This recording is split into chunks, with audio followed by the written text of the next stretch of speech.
दोस्तों, इजरायली हुकूमत, इजरायली सैनिक जो हैं जंग में पूरी तरीके से पगला चुके हैं।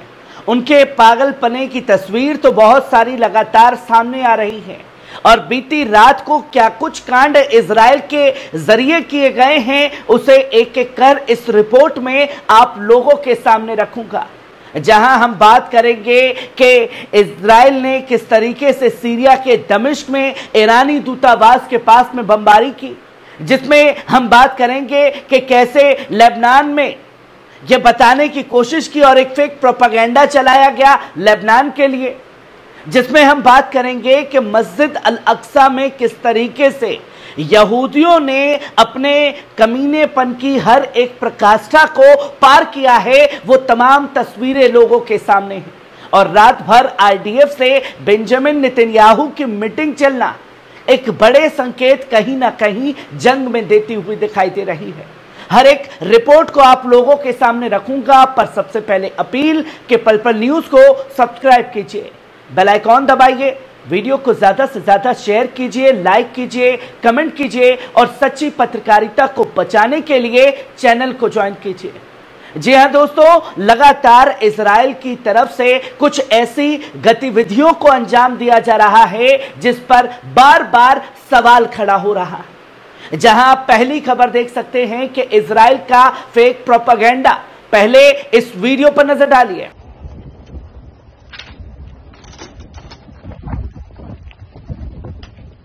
שימו לב, בטיילת האיראנית.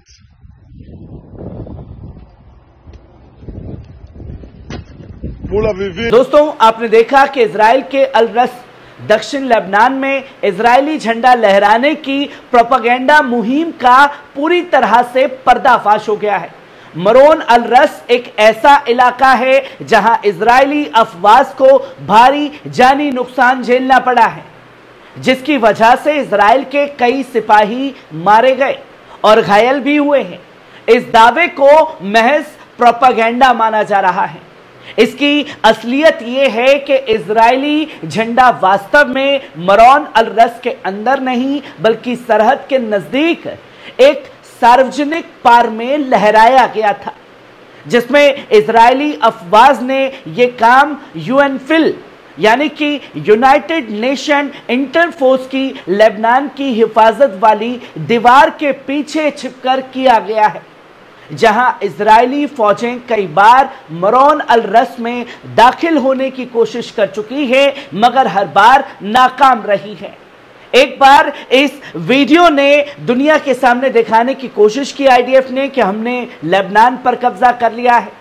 जिस जगह झंडा फहराया है वो लेबनान के पीछे की दीवार जो कि इजराइल के अंदर आती है, उसी में इस हरकत को इजरायली सैनिकों द्वारा अंजाम दिया गया। वहीं आप दूसरी खबर देख सकते हैं कि इजराइल का सीरिया के रिहायशी इलाके में ईरानी दूतावास के पास में हमला किया गया है और ऐसी दूसरी घटना जो है अंजाम दी गई है, जहां इजरायली हमले ने दमिश्क के मजे इलाके में दूसरे मंजिल पर स्थित एक अपार्टमेंट को निशाना बनाया जो एक रिहायशी इमारत में था और ईरानी सिफरत खाने के करीब स्थित है। इस हमले में 4 लोगों की मौत हुई है, जिनमें गैर सूरी नागरिक भी शामिल हैं। ईरानी सिफरत खाने के नजदीक होने के चलते यह इलाका पहले से ही एक हसास मकाम माना जाता है और इस बमबारी ने यहां के बाशिंदों को खौफ की लहर पैदा कर दी है। दमिश्क के माजे इलाके में इजरायली बमबारी के दौरान 4 लोगों की मौत, जिनमें 2 गैर सूरी नागरिक शामिल थे। दमिश्क की राजधानी में हुए इस हमले की शुरुआत लम्हों की फुटेज सामने आई, जिसमें एक अपार्टमेंट पर एयर स्ट्राइक के बाद का मंजर देखा जा सकता है और अलमायदीन के रिपोर्टर के मुताबिक माजे का इलाका एक घनी आबादी वाला रिहायशी इलाका है, जहां कई अपार्टमेंट्स, टावर हैं और ये एक मसरूफ मार्केट के करीब है। इस हमले ने इस इलाके में खौफ और अफरा तफरी का माहौल पैदा कर दिया है और ये बार बार देखा गया है दोस्तों, चाहे गाजा की बात करें, लेबनान की बात करें, चाहे सीरिया की। इजराइल के आतंकी हमले सिर्फ हो रहे हैं मजलूम लोगों के ऊपर। वहीं आप तीसरी खबर देख सकते हैं कि अल-अक्सा मस्जिद के गेट के बाहर खड़े होकर के किस तरीके से प्रेयर की है। पहले इस वीडियो पर नजर डालिए।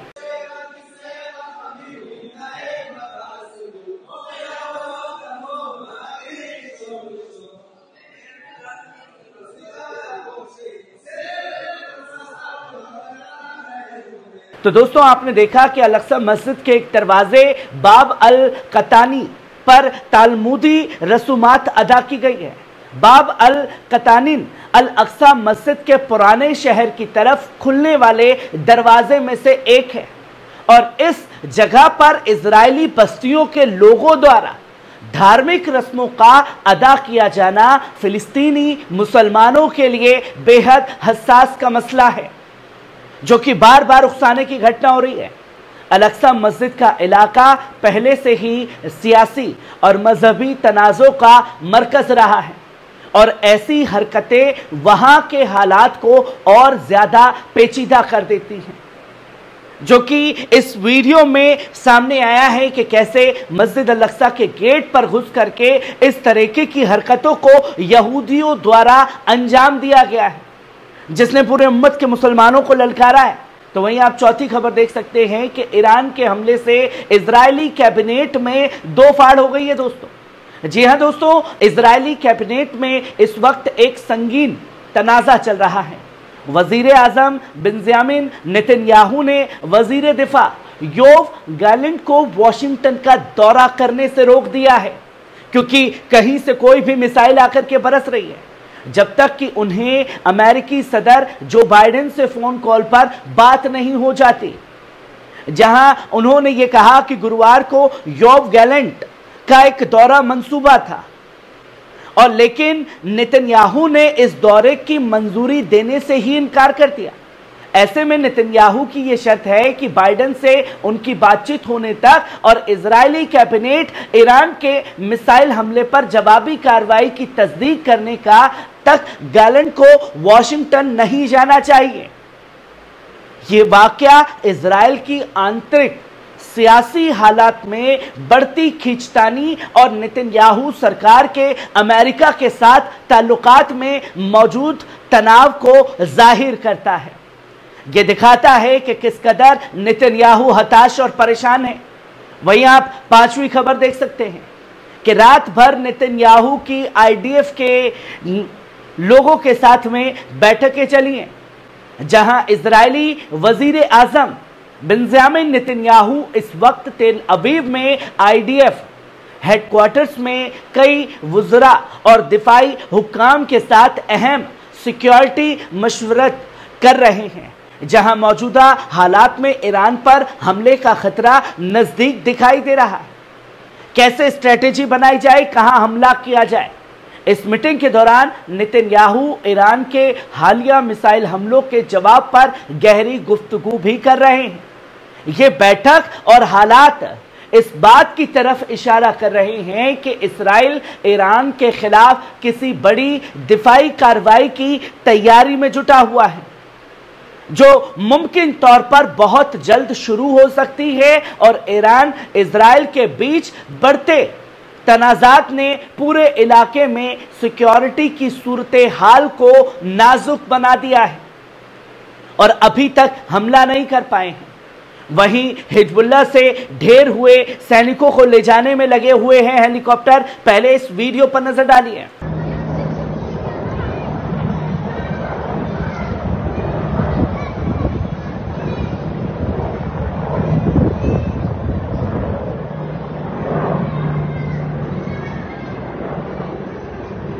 इस वक्त इजरायली हेलीकॉप्टर्स हिजबुल्लाह के एक घात हमले के बाद कई मारे गए और जख्मी हुए इजरायली अफवाज को मुंतकिल कर रहे हैं।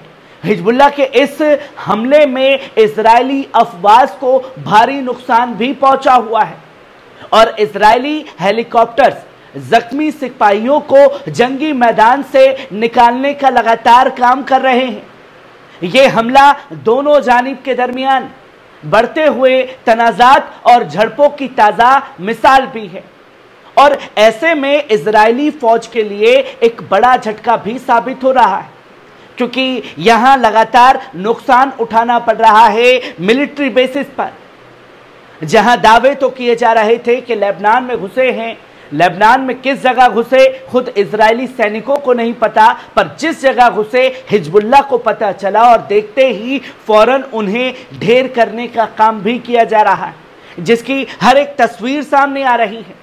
और इजराइल किस तरीके से हताश परेशान है, कैसे अपनी फ्रस्ट्रेशन मजलूम लोगों के ऊपर निकाल रहा है, जिसमें सीरिया में भी उसी ने इसी तरीके से हमला किया है। और आगे आने वाले तस्वीरों में इजराइल का यह पागलपन किस जगह जाकर के रुकेगा, यह भी सबसे बड़ा सवाल है।